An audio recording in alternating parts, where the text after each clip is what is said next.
Hello. Would you like some calm, gentle British English listening practice today? Something that feels like listening to real life English, not textbook English. If so, you're in the right place, and I'm really glad you're here. In today's English Brain Dump podcast, we're talking about something that I think many of us experience multiple times during our life, especially at the moment: overwhelm. Overwhelm is that kind of familiar feeling that everything is just a bit too much. And to be honest, it's something that I've been feeling myself recently. It's probably one of the reasons it has taken me so long to get round to recording this episode. I don't know about you, but I came into 2026 with good intentions, with hopeful January energy.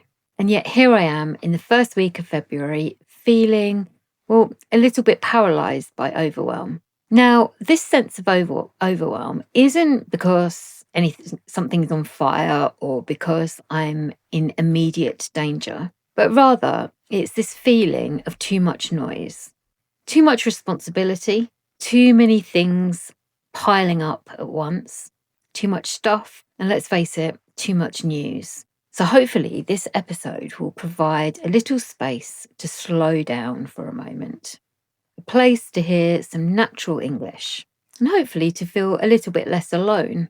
And just as a quick note, in case you're new here, I'm Jo. I try and help English learners feel more confident, more natural, and a little bit more like themselves when they're speaking English. I offer personalised one-to-one conversation sessions for intermediate to advanced speakers of English who want to express their real personality in the language.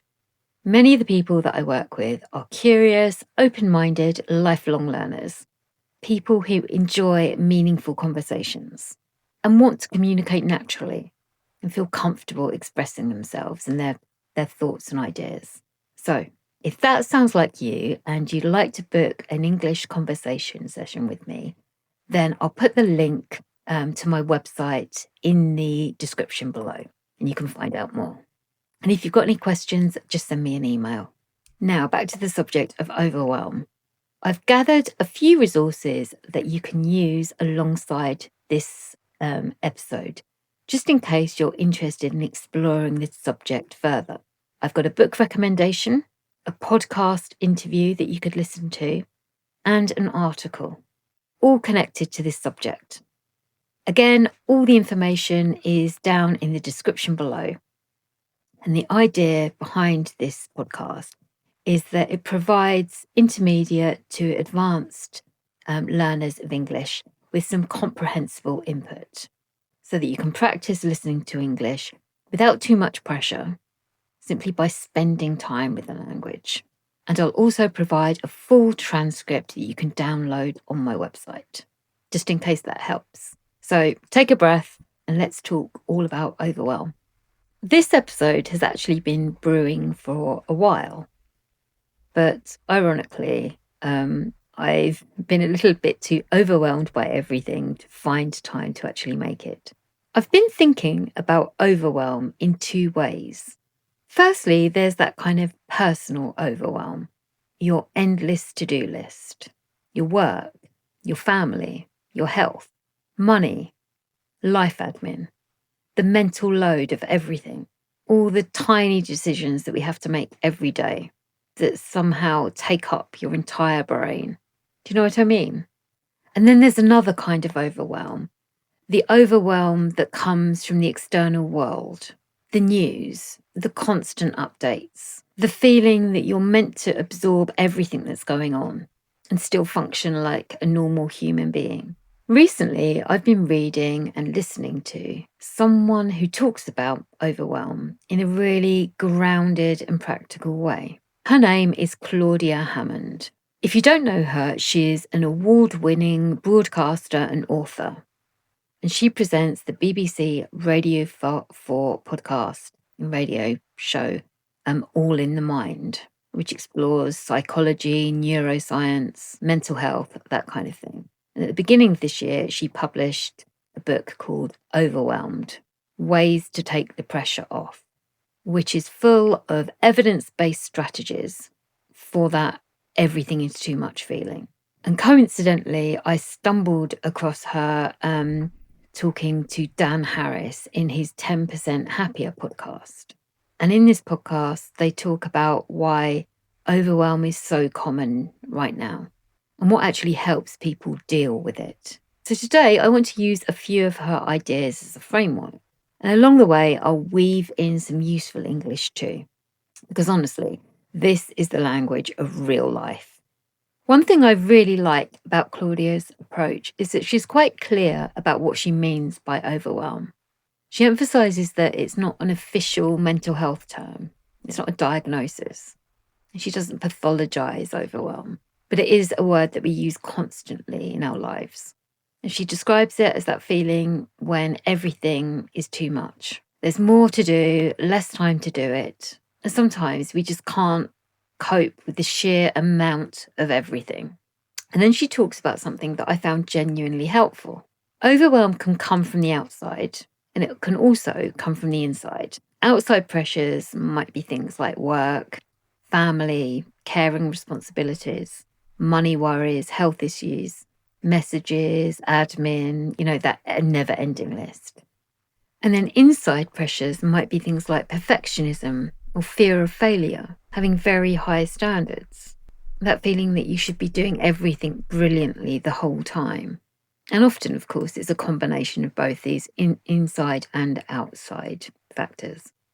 Now, I want to talk about the world side of things for a moment, because I think a lot of people are overwhelmed, not just by their own lives, but from what they're absorbing from outside. In that Dan Harris interview, Claudia talks about how many people are feeling overwhelmed by the news and what's going on at the moment, and how it can create a sense of hopelessness about the future. And it's not like bad things haven't happened before, but it's the way that we receive information now can make it feel relentless, like there's no break. You can feel like you're carrying things that you have no direct control over. So it's a uniquely helpless kind of overwhelm. So if you've been feeling like this, it doesn't mean that you're weak. It means that you've been paying attention. A few themes from Claudia's book and interview have really stayed with me because they're quite practical and they don't feel like toxic positivity. One of them is acceptance. And by this, I don't think she means giving up. She means more accepting certain truths that stop you fighting reality. For example, your to-do list will probably always exist. That sounds a bit depressing until you realise it can also be quite freeing. Because if the list is never actually going to be finished, then you don't have to earn rest by completing it. You can rest because you're a human being. And then another theme she explores is perfectionism, that internal kind of overwhelm, that voice that says that you must be brilliant at everything. You must get everything right and you have to do it all without struggling. And Claudia talks about how perfectionism doesn't actually make people happier or more successful. It just makes everything more exhausting. And I think as language learners, we can relate to this so much. Perfectionism and language learning can sometimes go together in a really annoying way. We become obsessed with getting everything right, avoiding mistakes, sounding perfect. And that alone can create overwhelm. Another theme that Claudia talks about is boundaries, and especially setting boundaries with the news. She's not saying that you should ignore the external world, but don't allow yourself to be flooded by the world. Staying informed doesn't mean that you have to have constant alerts, constant scrolling, constant emotional whiplash. And something I really liked in her conversation with Dan Harris was where she talked about actively noticing how news affects you. Not in a judgmental way, just in a data gathering about yourself sort of way. Does it hit you hardest in the morning? And does it make you feel anxious before bed? What tips you into doom scrolling? Because once you notice these little things, then you can start to make small changes. And those small changes really do matter. They can make a difference. Another thing that Claudia talked about that I appreciated was perspective. Again, not in a nothing matters way, but in a way that allows you to step back a little bit. Sometimes overwhelm makes you feel like everything is urgent and potentially catastrophic. But perspective reminds you that life is bigger than this moment that you're stuck in. Time moves on, situations change. You're not frozen in this moment forever. And of course, that doesn't solve everything, but it can soften the intensity of the feeling. So, should we look at some specific English that you can use for talking about overwhelm? First up, we've got it feels relentless. This means it feels like it never stops. The bad news just feels completely relentless sometimes. Next up, I feel emotionally drained. I feel exhausted inside because of strong emotions, not because of physical tiredness. I feel emotionally drained after reading the headlines. It's hard to process everything. It's difficult to understand and emotionally absorb everything that's happening. There's so much happening, it's hard to process everything. Next one, I'm finding it difficult to switch off. And you can use this when you can't stop thinking about something. You can't relax, even when you want to. I'm finding it really difficult to switch off from everything at the moment. It's all a bit too much at the moment. Everything feels emotionally or mentally difficult to handle right now. Honestly, the news has been too much lately. Next up, I need to take a step back. I think all of us need to do this sometimes. And this means I need some distance or a break to protect my well-being. I care about what's happening, but I need to take a step back for a while. This is self-preservation. It's a lot to take in. I mean, you can use this when we're trying to express that there's a lot of information and it's hard to absorb it all. There's so much happening. It's a lot to take in. Everything is really getting to me. Things that are affecting me emotionally and making me feel upset or anxious. Everything's really getting to me at the moment. It seems like it's one thing after another. So to finish up, I'd just like to say, if you tend to feel overwhelmed, it doesn't mean that you're failing at life. It might mean that you're sensitive, that you're conscientious, that you're responsible. It might mean that you care. And it might mean that you've been carrying too much for too long. And one thing that I took away from Claudia Hammond's work is that there are ways to manage overwhelm. Not instantly and not perfectly, but you can reverse it a little bit. Of course, there are external things that we can't control, but we can take control of some things. And that can be enough to take the pressure off a little bit. So I'd love to hear from you. If you feel comfortable, leave a comment saying, I know I'm overwhelmed when. I know I'm overwhelmed when I start procrastinating constantly. And then another comment, what helps me? When I feel overwhelmed, what helps me most is. When I feel overwhelmed, what helps me most is having an early night. What about you?